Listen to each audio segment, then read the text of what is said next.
Hello there. Supporters of capitalism like to describe themselves as supporters of liberty. Indeed, they claim that liberty is impossible without capitalism. At the same time, they describe proletarian revolution and the road to communism as tyranny. This narrative is an easy one to spin when you take a superficial look at the experience of 20th century communism. However, as I explain in the video, Did Communism Fail?, there's a lot more to this story than what we hear from anti-communists. I suggest that you have a look at it. Here I'll just make a few points to get you thinking about the matter in a fresh way. First of all, most of the revolutions were in countries mainly comprising backward peasants rather than educated workers, Russia and China being the prime examples. Then we had the regimes in Eastern Europe that were not the product of any sort of revolution at all, but rather the arrival of the Soviet Red Army in 1945. And finally, there is the wackiest regime of all, and that is the one in Cuba. Sometime after the rebel army took over, Castro informed the population that they had just had a socialist revolution. So the working class had just had a revolution without even knowing about it, let alone participating in it. What I'm basically trying to get at here is that these countries were not fertile ground for successful social revolution. As well as the usual interpretation of historical events, we also have people like Friedrich Hayek telling us that social ownership, by its very nature, requires centralized tyranny. I answer that in my video on his book, The Road to Serfdom. Now, when people talk about freedom, they quite often distinguish between negative and positive freedom. Negative freedom is primarily concerned with freedom from external restraint, such as other people or the government telling you what to do or say, or impinging on your property rights. Positive freedom refers to the possession of the power and resources to fulfill one's own potential. Negative freedom is sometimes called freedom from, while positive freedom is called freedom to. Freedom of speech is arguably the most important negative freedom. In a society taking the road to communism, freedom of speech would be very important. It would be your right and duty to speak out against foolish or bad behaviour, to query anything that does not make sense to you, or to put forward what you believe is a better perspective. Generally, views that are counter-revolutionary would need to be tolerated. These views would include both those that are obviously so and those mistakenly claiming to be revolutionary. We need to keep in mind that our ideas can only be properly developed by clashing with opposing ideas.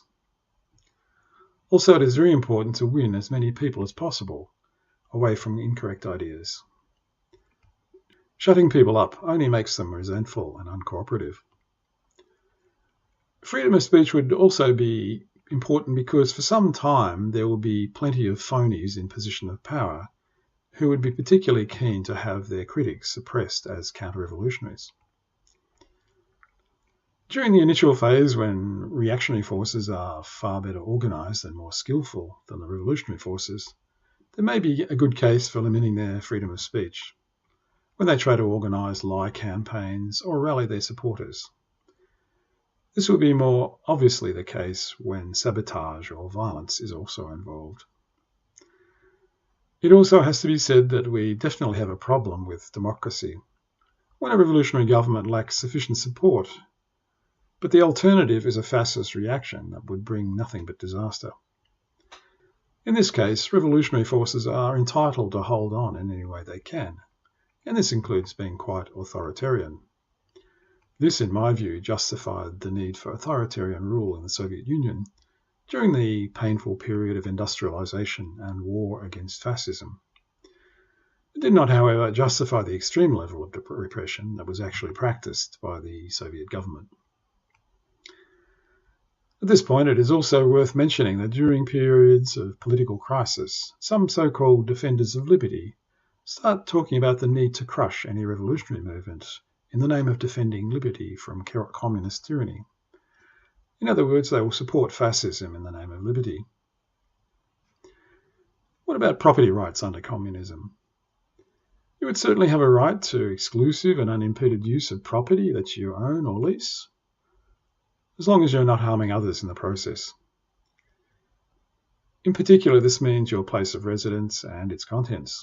What about your right to set up a private business with assets that you own or lease, or even a group of people pooling assets for such a purpose? The short answer is that there will come a time in the future when this will seem as silly as asking today about setting up a feudal manor or a slave plantation. Although in the initial stage of transition, there may well be a considerable amount of small to medium private business, and this will include newly established ones. However, over time, collective ownership will prove to be superior in all spheres, and these businesses will be unable to compete and will fade away. What about the property rights of the capitalists? If the majority of workers have decided that they are no longer going to have an economic system based on them working for capitalists, the means of production cease to have any value for the capitalists. They can no longer be a source of income, and they cannot be consumed by the capitalists. So by seizing their property, we deprive them of nothing. Okay, what about positive freedom?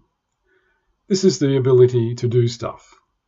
It is possessing the resources and the power you need to fulfill your potential, to do something with your life.